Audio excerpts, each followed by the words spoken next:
the absolute best content that people typically create with the main purpose of acquiring backlinks is typically the digital PR creative kind of content, right? So either research studies, content that has some kind of data angle or some unique, a different spin to it that might be interesting to journalists, right? So this kind of content that's very mentionable, maybe they have different quotes from experts. All of these like things can help to make your content more linkable, let's say.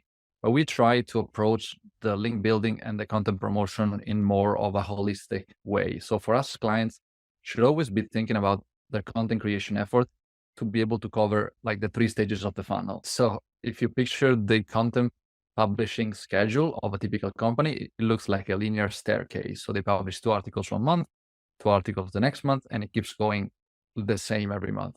The problem is the link building content promotion is more of an exponential scale. So it starts off very slow and then it will compound over time. So people typically tend to quit and get discouraged just on the verge of where maybe things would start to pick up eventually. So at the point, they will just keep publishing content in the hope they will magically rank because they think that maybe quantity is more important. But then what happens is the content graveyard. So all the content that just sits there, page 3 and lower, and doesn't do anything for the business.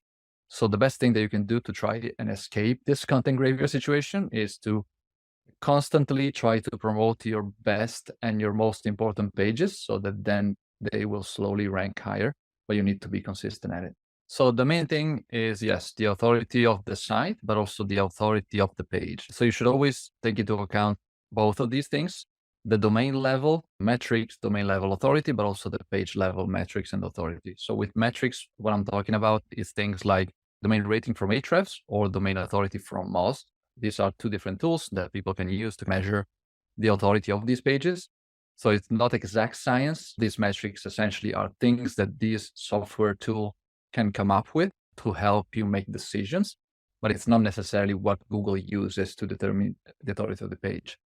So on that kind of front, it's always important to also take into account the relevancy of the specific page where your link is coming from. So the topic needs to be very relevant. It needs to make sense for them to link to you.